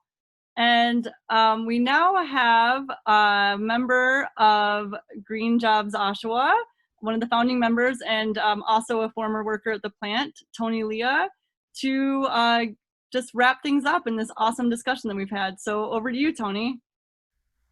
Thanks, Tiffany. This has been an incredible discussion, and I've learned so much from all of the speakers and from the people in the chat. I can't do justice to all of it by any means in wrapping up, but I want to mention a couple of things that I heard that I think are incredibly important. Chris Wilson talked about the difference between being reactive and proactive. If we're being reactive and our plant is closing, we fight to try to keep it open. If we're in the oil and gas industry in Alberta and we are being devastated, if we're being reactive, we desperately try to build more pipelines and keep that industry going, which is not the right direction. If our General Motors is downsizing and has eliminated 20,000 jobs over the last couple of decades. If we're being reactive, we just beg and plead for GM to please keep a little bit of their operations going. Instead, we need to be proactive, and we need to do what Rebecca Keetch said, which is have a vision for a better world and then fight for that. That's being proactive. So instead of, trying to keep GM to keep a few jobs in Oshawa, when we know their priority is not our community, their priority is more profits for themselves. So we need a different model. And that is what Green Jobs Oshawa has pushed for, which is that the government should take over that facility and use it for public need. If we look at healthcare and the challenges that we're facing, if we look at the need for transportation that's been talked about, infrastructure investment, we can see that if we leave it up to corporations, they will do things in their interest, not in our interest. So we need a different vision, and then we have to be able to fight for that. That's what a just transition means, or that's what I take out of the discussion tonight, is that, yes, we need a just transition. It has to be for workers. It has to be for the citizens of this country. And therefore, we can't leave it up to corporations to make those decisions, which is why the issue of public ownership becomes so critical.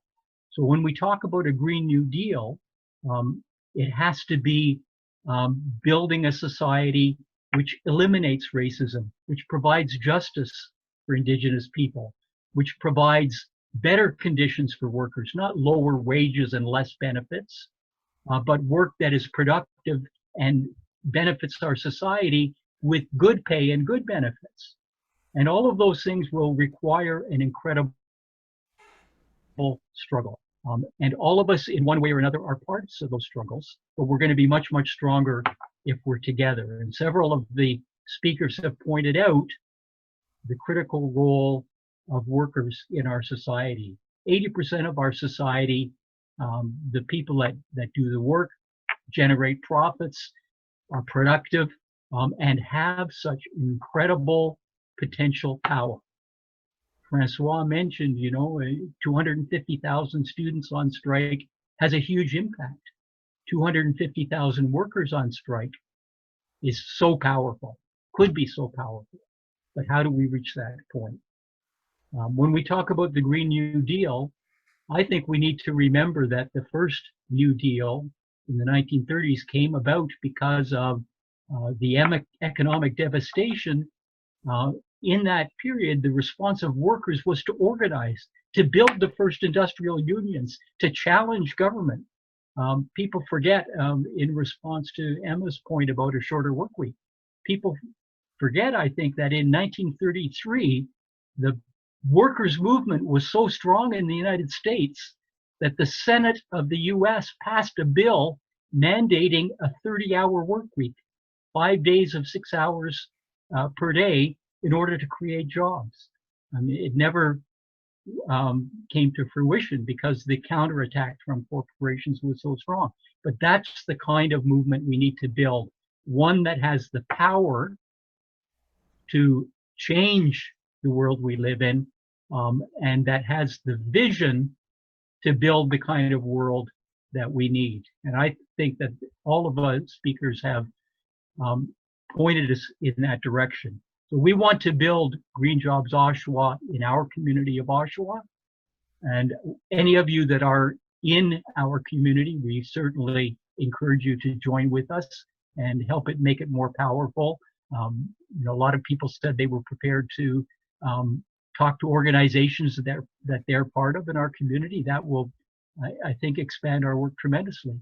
But for people who are in other communities in Canada, the United States, or other parts of the world, I believe that you can be building the same kinds of movements that unite workers and unions, environmental movement, and other people who are fighting for social justice and racial justice, and that we can all be building something together that will get us where we need to get. So That is,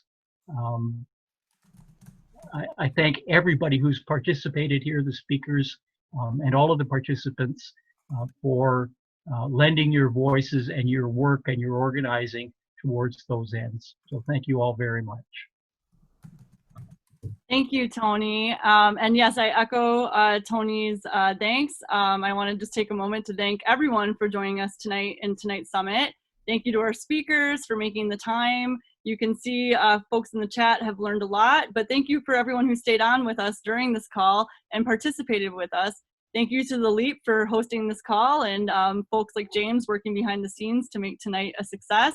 And we do look forward to what organizing comes out of this, because we know that capitalism isn't working and that there can be a better way, and it's exciting to work towards that. So please remember to check your email for follow-up meetings. We do know there is opportunity to meet more on this, perhaps with smaller breakout groups and more room for discussion. So please check your email for follow-up meetings. Continue to post any resources or links in the chat. We'll leave the chat open for a few minutes here before we end this meeting, so people have a chance to say goodnight, post any resources, maybe post links to their social media or petitions that they have, or any final interactions. So thank you again, everyone. Thanks so much, and have a good rest of your evening.